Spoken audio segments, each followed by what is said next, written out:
EA Bullets YouTube channel. Hurry up, now tell us why you're here. Starting at pole position is Lightning McQueen, of course, and Ryan Newcar, the Rocket, will start to his outside. Row 2 has Cal Weathers, the 2008 Piston Cup champion, and Bobby Swift to his outside. Row 3 has the 2002 Piston Cup champion Tony Gasswert and Dale Earnhardt Jr. Row 4 has Kyle Busch-Tire, the mean yellow car, and Jeff Corvette, two-time Piston Cup champion. Row 5 has Kurt Busch-Tire and Kevin Harvick starting to his outside. Row 6 has Brick Yardley, who finished second in the last 3 races, and Jimmy Cables.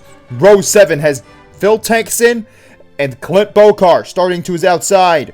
Row 8 has the jumper Jeff Burnton and Mike Yankee Sr.'s son, Mike Yankee Jr. to his outside. Row 9 has Greg People and Denny Carlin, who's actually led quite a lot of laps this season.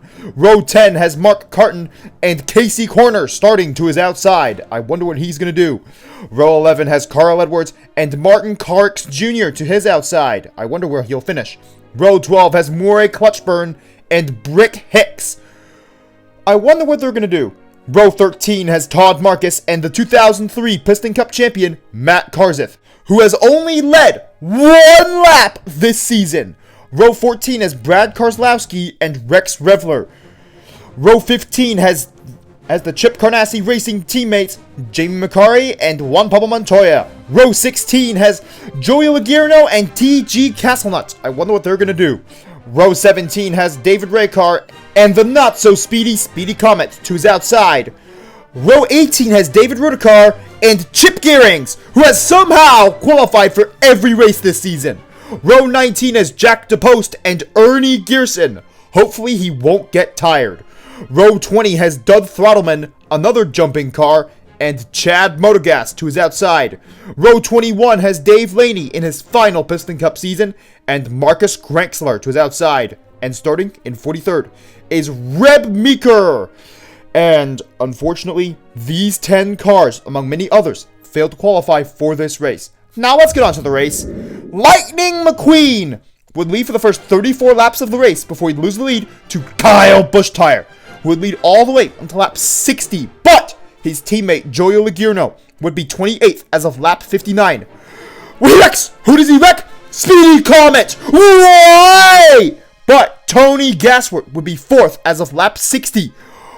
Who does he wreck? He wrecks Kyle Busch-Tire! Hooray! And Jamie McCarry would take the lead after the restart and lead for just 1 lap before Lightning McQueen would retake the lead.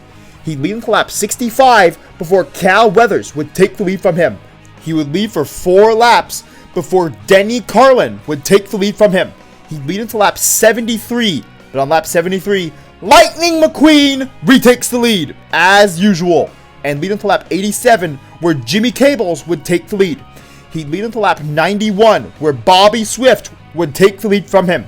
He'd lead until lap 96, where Brick Yardley would take the lead from himself, leading for 8 laps before he'd lose the lead to Lightning McQueen.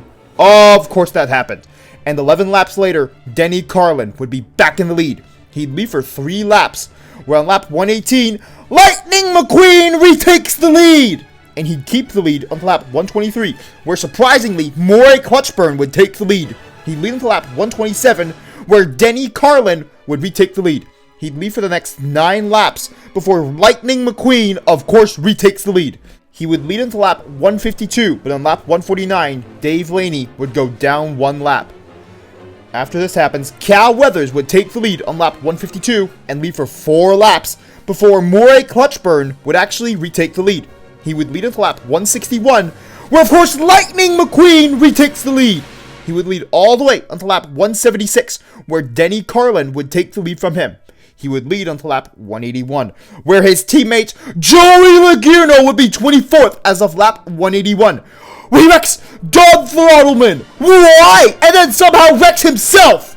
Unfortunately, numerous cars would go a lap down. These cars are Ernie Gearson, Marcus Granksler, Jack DePost, David Rudikar, David Ricard, Brick Hicks, Dale Earnhardt Jr., Jamie McCarry, Chad Motorgas, Martin Garrix Jr. and Reb Meeker. Why, you mean orange car? Lightning McQueen would take the lead after the restart and lead until lap 195, where Jimmy Cables would take the lead once again, leading until lap 216, when Kevin Harvick would pass him on the low side to take the lead.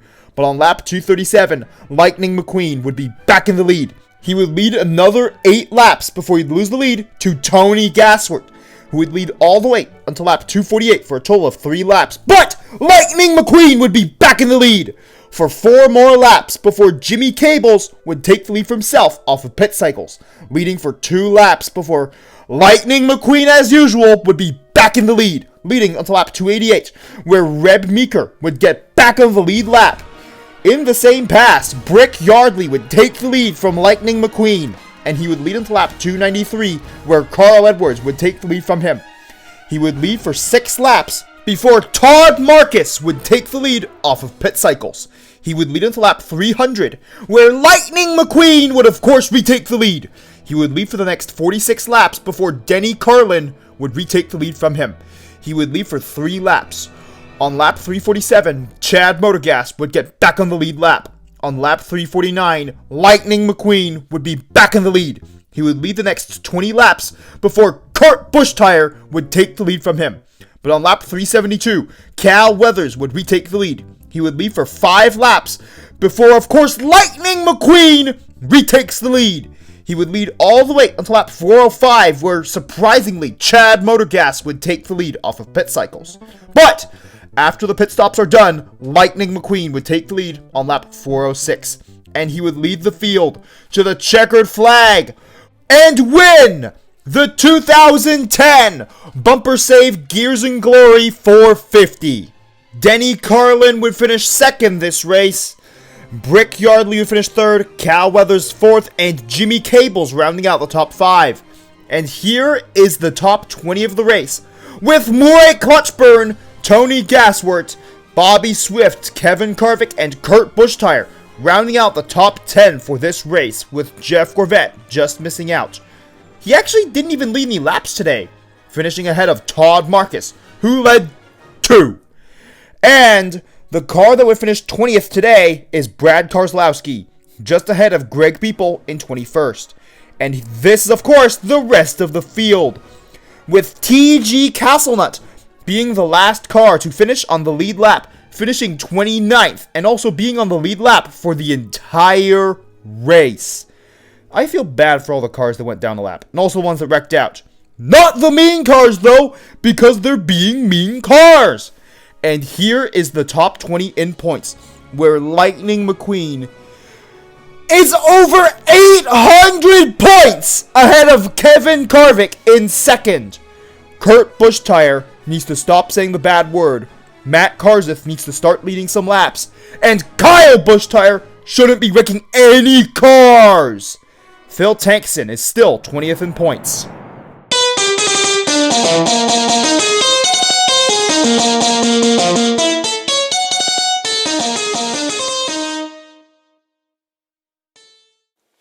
Remember to press the notifications button, which goes ring, ring, ring after you press it. And lightning strikes back, and that's as if you subscribed, of course. And thank you for watching this entire video. Sorry this video took so long to make. Well, it's the advent calendar, so it's long. Normally, this video would have taken much longer to make.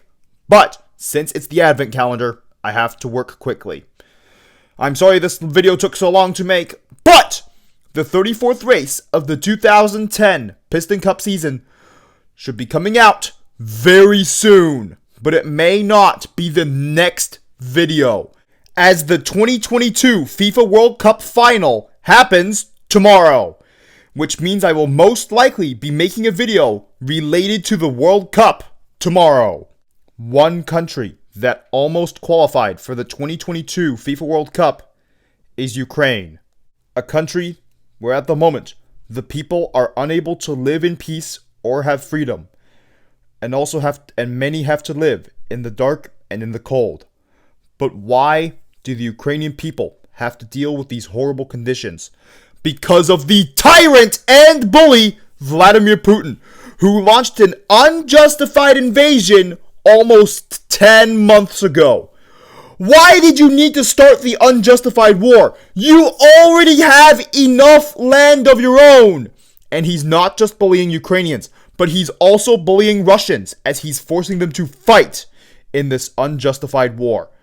And we at the hashtag KABullets YouTube channel will continue to stand with Ukraine, and we recognize these borders as the legitimate borders of Ukraine, which contain Crimea, the Donbass, and other lands that Russia occupied in this unjustified war. Slava Україні! Героям слава! Нехай світло дарується Україні перемога! Glory to Ukraine! Glory to the heroes! May Ukraine be granted victory very soon!